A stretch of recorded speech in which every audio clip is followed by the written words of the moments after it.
Hello friends, मैं doctor Ankit Sharma, consultant neurosurgeon at ब्रुक्टा hospital, Jaipur.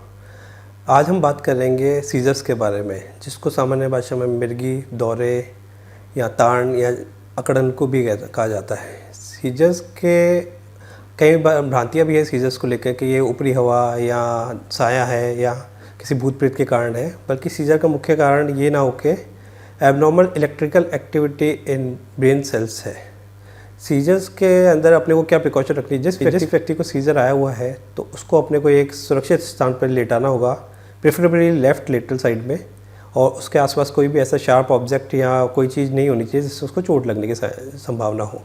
Seizures को कुछ भी खाने पीने को नहीं देना है सीजर्स के दौरान, और उसके मुंह में कोई चीज़ नहीं देनी है। ऐसी भ्रांतियाँ भी है कि उसको जूता सूंघाने से फ़ायदा होगा या कुछ और बबूत लगाने से उतर जाएगा। ये सबसे कोई फ़ायदा नहीं होगा। अपने को मरीज को सुरक्षित स्थान पर लेटाना होगा, और अगर आपके डॉक्टर ने कोई स्प्रे दिया है तो वो स्प्रे अपन यूज़ कर सकते हैं इमरजेंसी के टाइम पे। सीजर्स का डायग्नोसिस कैसे होता है? सीजर्स के डायग्नोसिस के लिए अपने को मरीज को हॉस्पिटल में डॉक्टर से या न्यूरोसर्जन या न्यूरोलॉजिस्ट से मिलना होगा, और उसकी एमआरआई की जांच होगी उसमें, और एक ईईजी जो दिमागी की इलेक्ट्रिकल एक्टिविटी नोट करने के लिए होता है, उससे अपन सीजर का कारण पहचान सकते हैं।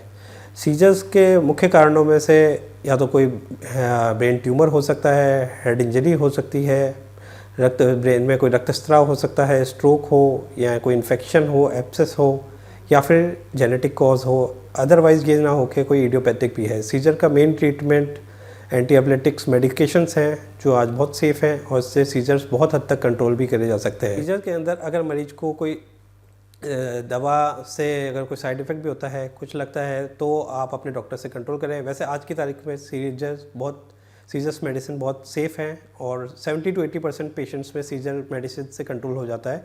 अगर उसमें भी कंट्रोल नहीं होता है तो सीजर्स के लिए सर्जरी भी पॉसिबल होती है। सीजर्स के मरीज की दवाइयाँ कब तक चलाई जाती है, ये एक बहुत इंपॉर्टेंट सवाल है मरीजों का। अगर मरीज को 2 साल से लंबा पीरियड तक कोई भी सीजर का एपिसोड नहीं आया है तो वो अपने डॉक्टर से मिलकर रिस्क और बेनिफिट के रेशियो के अकॉर्डिंग सीजर्स की मेडिसिन को धीरे धीरे कम करके सीजर की मेडिकेशन को बंद किया जा सकता है। मैं आशा करता हूँ आज मैं आपके कुछ जो संदेह थे सीजर को लेके, कुछ क्वेश्चंस थे, उनका आंसर दे पाया हूँ।